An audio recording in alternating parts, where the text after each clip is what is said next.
कुषाण काल के पतन के बाद उत्तर भारत की घटनाओं के बारे में हमें बहुत कम जानकारी मिलती है, लेकिन ऐसा प्रतीत होता है कि तीसरी शताब्दी ईस्वी तक पंजाब और मालवा के पूर्व का पूरा भारत छोटे छोटे भारतीय राजाओं और जनजातीय सरदारों के हाथ में था।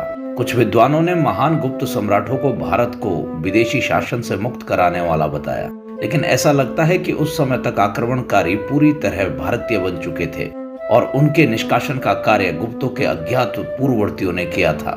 ईस्वी 320 में एक नए चंद्रगुप्त का उदय हुआ, जिसके उत्तराधिकारियों ने मौर्य साम्राज्य की वैभवशाली परंपरा को पुनर्जीवित किया। उसकी शक्ति का मुख्य कारण था लिच्छवी वंश की राजकुमारी कुमार देवी से विवाह, जो अजात शत्रु द्वारा पराजित होने के 8 शताब्दी बाद फिर से इतिहास में लौटे।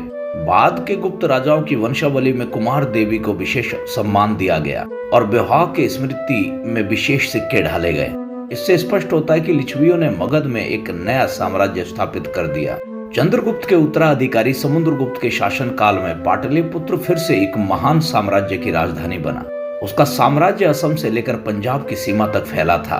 वह मौर्यों की तरह एक सुदृढ़ साम्राज्य स्थापित करना चाहता था। उसके प्रसिद्ध इलाहाबाद स्तंभ लेख में लिखा है कि उसने बलपूर्वक उखाड़ फेंके उत्तर भारत के 9 राजा और उनके राज्य अपने साम्राज्य में मिला लिए। राजस्थान की योद्धा जातियां उसे श्रद्धांजलि अर्पित करती थी और दक्षिण में कांचीपुरम तक उसने सफल अभियान चलाया।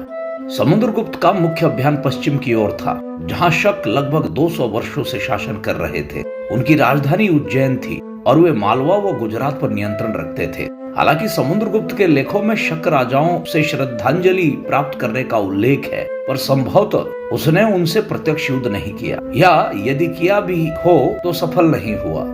कहा जाता है कि उनकी मृत्यु के बाद शक फिर से शक्तिशाली हो गए और एक दुर्बल राजा रामगुप्त को अपमानजनक संधि करनी पड़ी। हालांकि कई इतिहासकार इस कहानी को अस्वीकार करते हैं, लेकिन रामगुप्त के नाम के ताम्र सिक्के मिलने से यह कथा कुछ सत्य लगती है। समुद्रगुप्त के पुत्र और रामगुप्त के छोटे भाई चंद्रगुप्त द्वितीय ने ईस्वी 388 के आसपास शक शक्तियों को पराजित किया। इससे वह संपूर्ण उत्तर भारत का सर्वोच्च शासक बन गया। उसका प्रभाव उत्तरी दक्कन तक फैला था, क्योंकि उसकी पुत्री प्रभावती गुप्त का विवाह वाकाटक राजा रुद्रसेन से हुआ था। रुद्रसेन की अकाल मृत्यु के बाद प्रभावती ने अपने पुत्र के अल्पायु में शासन किया। उसके अभिलेखों से पता चलता है कि वाकाटक दरबार गुप्त प्रभाव के अधीन था। चंद्रगुप्त द्वितीय का शासन काल प्राचीन भारतीय संस्कृति का स्वर्ण युग माना जाता है। बाद की भारतीय कथाओं में एक महान और धर्मनिष्ठ राजा विक्रमादित्य का उल्लेख मिलता है, जिसने उज्जैन से शक शक्तियों को बाहर निकाला और संपूर्ण भारत पर शासन किया। उसके शासन काल में देश समृद्ध और सुखी था।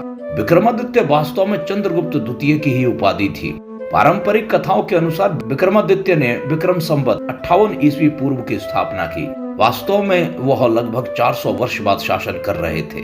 महान कवि कालिदास भी इसी काल में विक्रमादित्य के दरबार से जुड़े थे।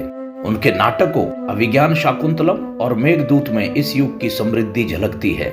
इस प्रकार आरंभ हुआ भारत का स्वर्ण युग, जब गुप्त साम्राज्य ने न केवल विशाल क्षेत्रों को एक किया, बल्कि कला, साहित्य और विज्ञान को नई ऊंचाइयों तक पहुंचाया। यह वो युग था जिसने भारत को विश्व सभ्यता के शिखर पर स्थापित किया।